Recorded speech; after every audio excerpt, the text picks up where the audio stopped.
which is on the second floor, so that I could just wash out one of her jumpsuits. And then I came downstairs, and that's when I saw it. It was here. It was right here. Is this where you found it, ma'am? No, I found it right here on the stairs. After you found this, what did you do? I ran back upstairs to her room, but she wasn't there. She wasn't in her bed. She just was nowhere. Honey. I got nightmares in my head, I fear thoughts build up until I can't hear. That my mind fills up into a creature, and it haunts me somewhere much deeper. I got nightmares in my head, I fear thoughts build up until I can't hear. That my mind fills up into a creature, and it haunts me somewhere much deeper. Hello and welcome to True Crime Rocket Science, the most authentic voice in true crime. Is it possible we don't know all there is to know almost 27 years after JonBenet Ramsey died on Christmas in Boulder? Did you know the ransom note was tested for prints, and the only print they found, only one, was from the Colorado Bureau of Investigation document examiner, Chet Ubowski? If you didn't know this, you're forgiven. The information is extremely hard to find. Google it, and I highly doubt you'll find it. I couldn't. And I was at it for over 2 hours, searching my own archives and searching online, and that's searching for something I know exists. This image of the fingerprint on the original note is even harder to find. In July 1997, basically half a year after the fact, the New York Times reported on no prints reported on the Ramsey ransom note. You might say that is technically true, that there were no fingerprints related to the crime on the ransom note. But the counter-argument is, if a document examiner could leave a single print by mistake handling the note, then why aren't John and Patsy's prints on the ransom note? Didn't they pick it up and read it? I've covered this before, but the absence of not just Patsy's fingerprints on the ransom note, but anyone's at the crime scene is really bizarre. John's prints aren't on it. Now there's Officer French's prints, or any of the Ramsey friends, or any other police officer. In Patsy's own version of events, she bends over, suspects the note is from the housekeeper. That's what she writes in The Death of Innocence. Briefly reads it, runs upstairs to check on JonBenet, and then alerts John. But the point is, she not only doesn't pick up the note, she runs upstairs without it. And of course, even this version of events, the chronological order of it would change over time. When John reads the note, and you really have to imagine this, he's in his underwear in the middle of winter on one of the coldest nights of the year, and is on all fours on the floor, before sunrise, reading the note without actually handling it. Also, somehow the note is levitated from one of the treads on the stairs to being spread out, each page beside the next, side by side, so that you don't actually have to handle them. You don't need to turn them over or lift them to read them. So the ransom note has moved since the Ramseys discovered it, and it still doesn't have any fingerprints on it? In the 2000 movie Perfect Murder, Perfect Town, written and directed by the author of the most definitive book on the case, this moment is dramatized. You heard it at the beginning of this particular analysis. Well, now let's look at it again. My baby's gone. Somebody's kidnapped my baby. I came down from our bedroom, which is on the third floor, and I stopped off at the laundry, which is on the second floor, so that I could just wash out one of her jumpsuits. And then I came downstairs, and that's when I saw it. It was here. It was right here. Shouldn't you close the airports? What about roadblocks? What do you do first? One moment, sir. Is this where you found it, ma'am? No, I found it right here on the stairs. Is it 8? Yeah, they said they were going to call between 8 and 10. What time is it? Honey, it's only a bit after 6. After you found this, what did you do? I ran back upstairs to her room, but she wasn't there. She wasn't in her bed. She just was nowhere. Honey. In the dramatization, Patsy and John lead the first responding officer to the note and then seem to walk away from it, which means the officer has to pick it up. But even he can't read it because Patsy is freaking out, explaining apparently what the note says. Now, according to the New York Times, these were the results of forensic tests on the ransom note as reported in the media half a year later. Before we get to that, if you haven't subscribed to the channel, please do. Bear in mind, on this channel I do very few lives, so that is not an income that I'm able to get from live streams.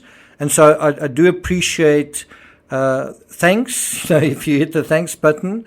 If you've never hit the thanks button, I want to encourage you to do that on this occasion or throughout this series, because a lot of work does go into this research and analysis. As I said earlier, about 2 hours worth just searching for an image of that fingerprint on the ransom note. If you're enjoying this episode, please like, share, leave a comment, and as I say, you can also hit the thanks button. And let's get started. So a New York Times article comes out half a year later, and this is what it says. Quoting people it did not identify, and that in itself is interesting. The Denver Post said that the note and tablet it was written on were tested for prints, but that no incriminating evidence was found. The newspaper, that's the Denver Post, said that the tests were completed earlier this week, meaning the week in July. Boulder officials confirmed that the tests were complete but declined further comment, end quote. So obviously it wasn't Boulder officials that gave this information. This sounds like information was provided off the record.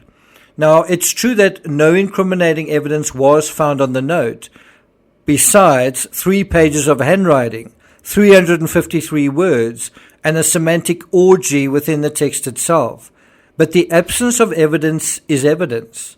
Where you would expect to see evidence and you don't, that's evidence of a kind of itself. But the report was also flawed and arguably false because it stated that not just the note but the tablet didn't have incriminating evidence. And obviously when we're talking about tablet here, it's the writing tablet, right? That the tablet didn't have incriminating evidence either. And that suggests that the tablet the note came from simply didn't have prints on it. Logically, scientifically speaking, do you think that that's true? Do you think it makes sense that there wouldn't be prints on the tablet? On page 223 of Detective Steve Thomas's book, John Bonet, Inside the Ramsey Murder Investigation, which was published in 2000, the same year Schiller's movie came out, well, we find out that there were prints on both the ransom note and the tablet.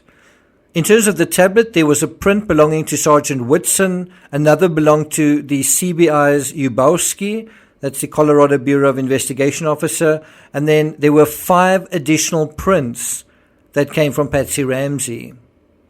Also, did you know there was a trial, a grand jury trial, and in that they scrutinized the note? That was one of the mandates of the jurors on the grand jury. According to an article published on CBS News titled Ramsey Grand Jury Scrutinizes Note, it was published October 28, 1998. This is an excerpt from that article. A ransom note found at the home where the body of John Benet Ramsey was discovered is turning into a key piece of evidence for the grand jury that is investigating the murder of the 6-year-old beauty queen. Is that a surprise? Did you know that the ransom note was a key piece of evidence for the grand jury? So in other words, it was something that was discussed, evaluated, expert witnesses spoke about it, and I don't think it should be a big surprise that it was a big part of the grand jury trial. Now, according to correspondent Raj Cohen of CBS affiliate KCNC, reports that handwriting expert Chet Ubowski of the Colorado Bureau of Investigation has appeared for a second day before the Boulder County grand jury hearing evidence in the homicide case. In other words, you had an expert for the prosecution testifying for 2 days on the handwriting. It goes on to say the 2.5-page ransom note, which demanded $118,000, was found in the Ramsey's former home only hours before the body was discovered there on December 26, 1996. Ubowski had concluded earlier in the investigation that the note was not written by the slain girl's father, John Ramsey, but could have been written by John Bonet's mother, Patsy Ramsey. So this is evidence that is being presented in a court scenario. The article concludes by saying the Ramseys have hired their own analysts to dispute Ubowski's findings. Ubowski first gave testimony to the grand jury on October 15th. Now let's deal with an article in the Denver Post written approximately a year later on October 17th, 1999. Quote, in a murder case with 590 witness interviews, at least 1,058 pieces of evidence, and the eyes of the world focused upon it, the John Bonet Ramsey grand jurors faced one critical choice, legal experts say. It was penmanship versus panties. Pay attention now because the next part is important. The most damaging information against any one suspect was the handwriting analysis that concluded John Bonet's mother, Patsy Ramsey, may have written the ransom note found in the family's Boulder home. If the murder looks like an inside job, then key evidence points to Patsy Ramsey, attorneys said. The most damaging physical evidence against the mother is the rambling ransom note. Handwriting experts at the Colorado Bureau of Investigation ruled out John Ramsey as the note's author, but they couldn't do the same for Patsy. After comparing one Patsy handwriting sample to the ransom note, Chet Ubowski of CBI concluded this handwriting showed indications that the writer was Patsy Ramsey. Now, in the next episode, I'm going to deal specifically with that one particular handwriting sample. She submitted several, but there was one that stood out. We're going to be dealing with that in a separate episode. Meanwhile, what do you think the grand jury ultimately decided based on the handwriting experts from the prosecution and the defense, based on the 590 witness interviews, including one from the housekeeper, Linda Hoffman Pugh? I spoke about her and her opinion of the handwriting in the previous analysis. Well, we know what her opinion was, and we know what it said in the indictments. So do you agree that this seems to suggest that the grand jury accepted the prosecution's experts in terms of the Ramsey ransom note? Do you think that that is a fair statement? Now we're going to jump into another section of the media narrative. We're going to go from 1999 to March 1997, just 2 months. It was written on March 9th and published in the Spokesman Review. Quote, citing unidentified sources, the newspaper said investigators are seeking examples of her handwriting, meaning Patsy's handwriting, before the murder because medication she has been taking since the killing has altered her handwriting. So what they're already saying here, basically 2.5 months after the incident, after Christmas 1996, that there's the sense that, well, they can't get to Patsy's handwriting because of medication. And one wonders, is that what Patsy was saying, or was that what they were inferring? And so they would keep asking Patsy for another sample. According to the article, handwriting experts have concluded John Ramsey did not write the note demanding $118,000 for his daughter, but analysis has been inconclusive on 3 samples submitted by his wife, according to the published reports. So you can see here, within two and a half months after the incident, you already had handwriting analysis saying something, we need to kind of look at Patsy. We can't exclude her at this point. And, you know, she's been taking medication. So where can we get hold of her handwriting that is just like prior or at the time of this whole thing? According to Michigan prosecutor Mary Beth Kerr, who secured the search warrant for Boulder police, she said that Boulder detective Jane Harmer spent about an hour in the Charlevoix home, that's the other home of the Ramseys, on Thursday. Now, on Patsy's 4th handwriting sample, investigators decided to do something different, and that's when they had a breakthrough. Any idea what that was? As I said earlier, we'll be dealing with Patsy's 4th sample in the next analysis. One last thing. In the previous interview, we kicked off with the CNN interviewer asking John Ramsey if John Bonet was hidden in any way, and John responded softly, a little numbly, No, that's right at the beginning of the previous analysis. But of course John Bonet was hidden. Why does John say she wasn't hidden? When the police arrive, they can't find her. When John and Patsy apparently search the rooms of the house, they can't find her either. When Fleet White arrives, he doesn't find her either. Doesn't that mean she's hidden? So why not say in that early CNN interview that John Bonet had been hidden? Isn't it because a stranger intruder would tend not to do any staging or hiding anything away? Whereas if something happened within the family, isn't it possible that something so taboo could have happened that it needed to be hidden and covered up? John Bonet had been hidden in the same place the Ramseys hid Christmas presents from their children. In fact, where the body was found... Are you sure you want to hear this? Well, a wrapped gift was lying right beside her, actually torn open on the side. She was hidden in the basement in a windowless room, sometimes called the wine cellar.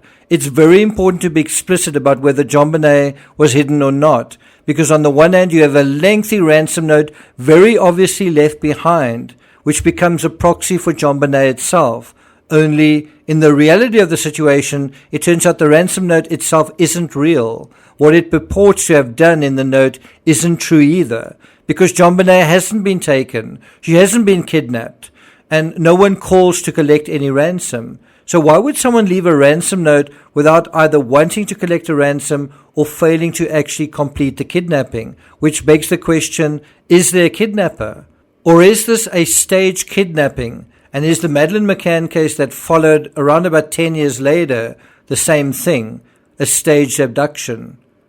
This brings us to motive, the motive behind the ransom note, which we'll also deal with separately. But if John Bonet was hidden and the ransom note not hidden, wasn't the idea to A, pretend John Bonet was still alive, and isn't that what law enforcement initially thought? And B, pretend John Bonet was somewhere else, and isn't that what law enforcement initially thought?